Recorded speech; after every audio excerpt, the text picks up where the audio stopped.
Dans ses réponses dans une interview de Jeune Afrique. J'ai toujours dit que si une seule famille kassaïenne a été endeuillée à cause de moi, qu'elle se fasse connaître. Jusqu'à ce jour, je n'ai vu personne. Personne n'est là pour citer sa personne, mais de l'autre côté, certaines sources directes ayant vécu les événements, contactées à l'anonymat et craignant d'être pris pour traître pour cette confidence, témoignent sous ces termes. Nous avons appris qu'après la crise, Jean a fait partie de la Juifferie. Mais personnellement, ma famille et moi avions été nourris par son magasin quand on ne pouvait pas manger. Et il a payé les conséquences pour ça. Il a tout perdu. Cette implication sur le plan analytique retombe encore dans le doute car la place qu'occupait le sujet dans le mouvement, l'endroit où il habitait étant hors de zone en ébullition, ainsi que l'outil de communication à l'époque ne pourrait permettre au jeune homme d'occuper des hautes fonctions de commandement, refute les sources proches et fiables. Elle rajoute enfin que le jeune homme était au moment où le mouvement était puissant et qu'il y avait à la place où il a été cité par différents témoignages, le surnommé Buffalo. C'est comme ça qu'il le faisait. Il lui fallait du temps pour se hisser, répète le source. Alors qu'ils étaient en train de nous tendre de petits pièges jusqu'à telle enseigne que nous nous sommes retrouvés finalement bredouilles, sans rien. Bon, les Kassaïens ont finalement compris qu'ils doivent rentrer chez eux aussi développés.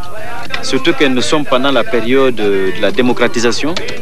Tout le monde est libre d'aller. Et c'est loin de cette période que le jeune verra surface aux chaînes de commandement un peu plus tard, vers les années 1994. Après la crise, John Numbi se relance dans la carrière professionnelle d'ingénieur électronicien, travaille dans une entreprise de distribution des chaînes de télévision d'un homme nommé M. Bastan. Et dans la succession de jours qui suivent, sa carrière d'ingénieur reprend de plus en plus goût. Il est engagé dans l'entreprise de communication Teledata, distributeur de la marque Motorola. Quelques jours plus tard, il rassemble à nouveau ses moyens et crée une entreprise laitière qui spécifiquement œuvre dans la mise en boîte du lait pasteurisé. John Numbi le nomme Paradiso, qui veut dire en swahili paradis. Ensuite, il est engagé dans une entreprise et limonaderie de la ville Congo Star, d'où il reprend ses ailes d'entrepreneur. Pendant qu'il œuvre dans ses activités commerciales, le maréchal Mobutu sous la manette de l'Occident et des USA dans les stratégies de mise à l'écart de la communauté katangaise de la gestion du pays, après lui avoir affronté son frère voisin kassaïen, il tente une fois encore avec ses alliés à diviser le frère proche. En 1994, le mouvement Uferi est divisé et fragilisé. Le Lualaba repart dans le camp ouest avec Nguzakar Libonde et son épouse. Et Lubumbashi prend le camp est avec Kyungwa Kumwanza. Carte réussie pour l'Occident et les États-Unis parents de Mobutu. Le mouvement est en conflit et les relations entre les deux tribus frères sont à nouveau tendues.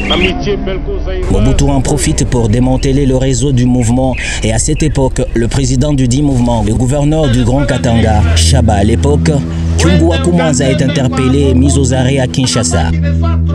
Ainsi, le sort de premier des victimes tombe sur certains personnages phares du mouvement à cette époque, parmi lesquels le surnommé Buffalo qui tombe. Et John Numbi qui reprend sa place est visé. Les informations issues des services de renseignement de l'époque auraient été mises en alerte et remontent à ses rencontres avec le maquisard et ennemi de Mobutu. Laurent Désiré Kabila, son mentor, confirme le source du dit service de renseignement de l'époque.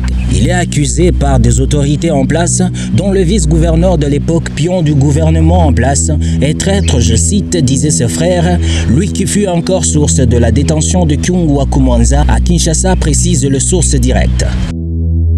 John Numbi est arrêté en 1996, quelques mois avant l'arrivée du nouveau régime. Il est arrêté à Lubumbashi et est amené à Kinshasa. Mais il réussit à échapper à ses geôliers et se réfugier dans l'enclave de Cabinda, où sont établis les gendarmes katangais issus de l'armée de Moïse Tshombe, constituée lors de la sécession de 1960, avec lequel il était en contact à l'époque. Il rejoint le maquis. John Numbi prend alors complètement le cap vers la vie dont l'armée et le source de sa carrière militaire voient le jour. Il use de ses caractères naturels, capacités de protecteur, déterminé, engagé, rigoureux, discipliné ainsi que loyal et se fraye de nouvelles opportunités. Il prend la tête d'un groupe de jeunes combattants du maquis. Le 17 mai 1997, pendant que le troupe de l'AFDEL progresse et fonce sur Kinshasa, de l'autre côté, dans le camp de Mobutu, un homme à la tête de l'armée, rigoureux, discipliné, protecteur de son peuple, vaillant, loyal, bien formé, au son de guerrier, une autre icône de l'armée du pays, Donatien Maélé. Issu de la même tribu que le maréchal Mobutu du Zaïre, traité de traître par ce dernier pour avoir rejeté l'idée de tribaliser l'armée sous des prétextes mono-ethniques, pire de décision pendant que le pays est au chaos. Armée ezali ekunde te tozali na armée wana kotia mobulu na mboka te biso tokotia kimia lokola babengi gardien de la paix. Mais l'homme loyal et ferme refuse de céder et décide de régler l'affaire entre Zaïrois. Il refuse le bain de sang dans la ville et est abattu par ses frères d'armes, plongé dans une haine et jalousie manipulatoire dont les initiateurs demeurent le même. L'Occident, sous la houlette de la Belgique et la France, ainsi que les États-Unis, sont pointés du doigt. Et au même moment, vers le sud-ouest de la ville de Kinshasa, le reflet d'une doublure de Donatien Maélé venant de l'autre coin du pays et dont le destin semblable demeureront cachés, mais de l'autre côté encore éteint et en lice. 150 hommes lancent le premier assaut de la ville, venu du maquis installé dans l'enclave de Cabinda. À la tête, le jeune fugitif du régime du maréchal Mobutu, John Numbi. Avec ces hommes, il commence par briser la résistance sur la base militaire de Kitona et se lance un assaut sur la ville de Kinshasa en premier, pendant que le troupe de l'AFDEL atteigne le faubourg. Le régime de Mobutu tombe. Laurent Désiré Kabila et ses alliés s'installent au pouvoir. Laurent Désiré Kabila. John Numbi éclot maintenant en facette d'un militaire discipliné. Et ses talents sont découverts. Audacieux, il a toujours agi sans réserve. Laurent Désiré Kabila semble retrouver la silhouette d'un homme dont il avait besoin et bâti sa personnalité militaire. Quelques mois plus tard, les niveaux intellectuels d'ingénieur en électronique lui donnent une place dans l'armée. Il est nommé chargé de la communication dans une compagnie, puis dans une brigade. À l'époque, James Kabarebe, officier rwandais déporté de la vague de l'AFDEL, chef d'état-major de l'armée. Le temps pousse et le rapproche vite de son destin. Numbi est nommé directeur des transmissions de l'armée. Ensuite, commandant de la 50e brigade chargée de la sécurité de la ville de Kinshasa.